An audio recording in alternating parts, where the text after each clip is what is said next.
So yes, my name is Kelsey Vaughn. I'm a PhD candidate at the University of Georgia in the Odom School of Ecology. And despite the fact we just had an amazing keynote talk looking at human behavior, we're going to throw it into fish behavior today, looking at some of my ongoing dissertation work, looking at cognitive limits and species interactions and how these are changing under climate stress and how this can potentially affect fish populations. So when we see this variation in how many fish we're catching, we typically attribute all of this to, how much are we fishing, how many fish are in the system, what kind of gear are we using, et cetera, and all these things are very valid. But my research, I'm more focused on the cognitive aspects of the fish itself. So why am I hitting the bait, et cetera. So cognition, I'm sure most people in this room know, but cognition is your ability to learn, remember, process information, and make decisions. And this allows animals and people, to form appropriate behavioral responses. So this goes all the way from mate selection, social dynamics, all the way to predator and prey. So with this, cognition dictates risk-taking behavior, our ability to learn, make and retain memories, process information, make decisions, and process stress. So this can heavily influence an individual's vulnerability to capture in the fisheries system. So hook avoidance learning, can we recognize a bait? Can we escape a predator, whether that be a fisher or another fish in the system? Habitat selection and foraging efficiency. So if you imagine a nice little system of fish, there's just natural variation in cognitive ability to begin with. So we have some individuals that are high performers and some that are not. So some that might actually learn to use their habitat more effectively. Some that may learn to recognize and avoid a bait. So through time, you're actually selecting for higher performing cognition. But this is not the only kind of selective force in the system, so we also have many other stressors, including climate drivers. So as we all know, our aquatic systems are experiencing extreme thermal events, whether that be heating or cooling. Today we're going to focus in on heat. So the effect of temperature, not just in saltwater, but all aquatic systems, have an influence on all of these. So you can see too, so we've got migration, distribution, feeding. A lot of these are actually driven by cognitive processing itself. So our ability to make decisions and survive. So this drives the question of how does heat affect cognitive ability? So this can have a lot of implications. So one, it directly affects survival. So your ability to capture prey, your ability to feed yourself, choose the right mate, or avoid a capture yourself. So this can have influences on predator-prey dynamics through time. So one, it can affect the outcome of a predator-prey interaction individually. So if I'm a predator and you're a prey, I'm more affected by this heat wave that we're having. That could actually flip the normal outcome of that interaction. And then through time, this could heavily, in theory, completely change the normal dynamics of that system that we'd see, which influences population size.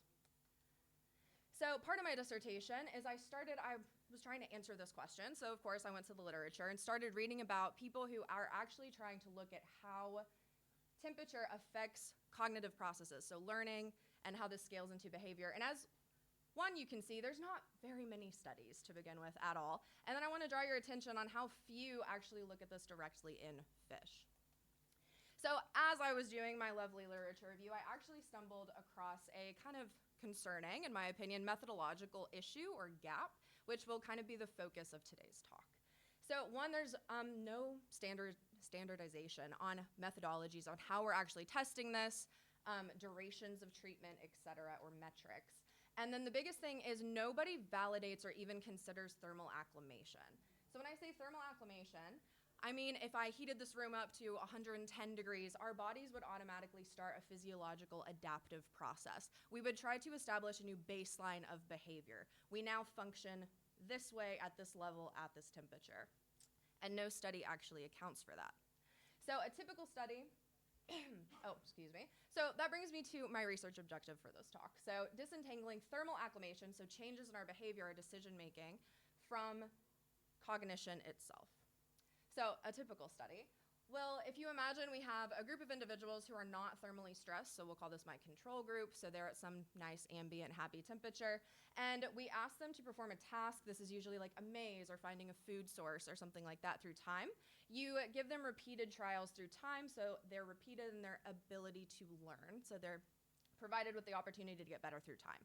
If they're not learning, it would look something like this. So day 0 doesn't differ from any other day, so their ability to complete the task is not improving through time. So If they were learning, it would look something like this. In theory, they would be improving through time if they were learning to perform that task better. And then we could say that this is how we quantify learning. So in the literature, people simply do this, and then they throw a heat stress group in there. So we heated up these individuals, we tested them in this task through time, and did they get better or not? And we compared this to our ambient treatment. So this does not actually account for that thermal acclimation that I was talking about earlier. So their performance, their ability to complete the task, could be heavily influenced by the fact that their body is just physiologically adapting at that point. So here we have this interaction term that's going on. They could be learning, or they could be simply just adapting to their new environment that nobody accounts for. So the very first part of my dissertation work is actually trying to disentangle these two to quantify that acclimation effect so that we can accurately quantify learning and the impairment on cognition due to thermal stress. So what I did is I have a nice little predator and prey pair. So I'm using striped bass and fathead minnows. And I'm basically putting them through an interaction and waiting for my prey to escape is my number one metric that I'm looking at. But I'm also looking at latency and response, so how quickly are they responding, and also their spatial use of the tank, which also tells me a lot about their predator avoidance capabilities. But my main metric is basically their time to escape for the purpose of this talk. So what we need to do is create this acclimation group. So remember that figure I just showed you with the lines? We basically need to create a line that shows us how much their performance is changing simply due to acclimation to the temperature.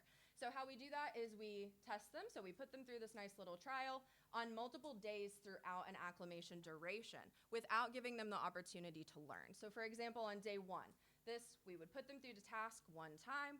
This would give us their baseline behavior of I've been hot for one day, how do I complete the task? And you can just do this through time. So I'm doing mine every 2 days.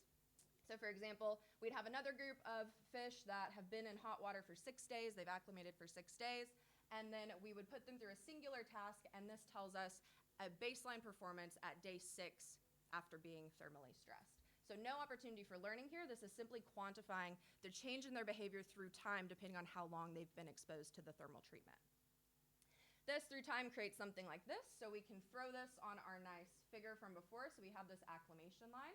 And then this is actually how we should properly be quantifying cognitive impairment due to thermal stress. And today I really wanted to show you guys some really cool data and my acclimation line that I've created. So I had went and I got a bunch of minnows and a bunch of predators, but everybody who does experiments knows things don't always go to plan. So we've got disease, we've got water quality issues at the lab. So I am now known with an odom as, they call me the Grim Reaper of fish. So here we go. I'll never live this one down. Can't wait to tell my own students about it someday. So we're running a little behind schedule, so I have some very preliminary results to show you today from my do-over of this experiment. So this is my favorite ever. Okay, so please keep in mind, I do want to say sample size is very low at this point because I'm only on block 1 of a 4-block experiment. So bear with me here and take these with a grain of salt. Very low sample sizes here. What I want to draw your attention to is, one, we have our control group. So this is an ambient temperature. These are not thermally stressed individuals. And then these are individuals that were tested at different durations of acclimation. So these guys were tested one time after being in hot water for 14 days, these guys after 6 days, and so on. So you can see, it's kind of messy at this point, but I do want to draw your attention to at least the control group tends to be lower across the board. They performed better. They escaped that predator faster than any of the ones that were exposed to thermal stress.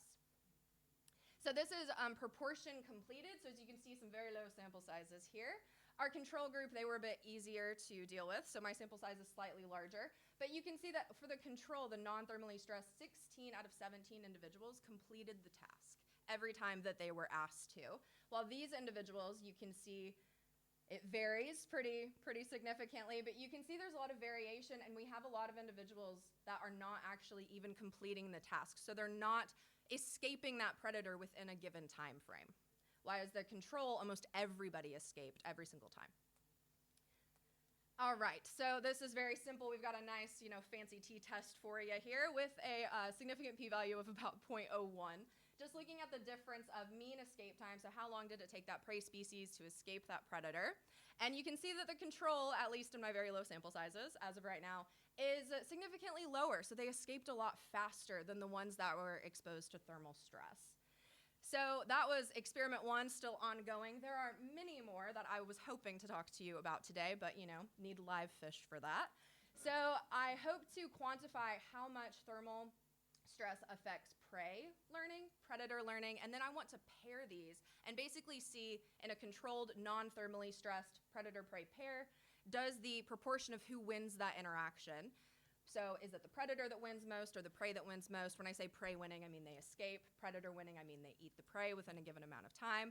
Basically, I want to see if that swaps after they've been thermally stressed. So I want to see if the prey and the predator are impacted equally. And then I would like to model this out to long-term population dynamics. So this gives us implications through time for, how many fish we have in our system, capture efficiency, especially this interesting concept of what if there's a kind of a thermal mismatch. So obviously with predator and prey, you typically have, different body sizes, different brain sizes. So what if one is kind of highly impacted more than the other, especially in a marine heat wave, or especially a system that is pretty consistently heating through time?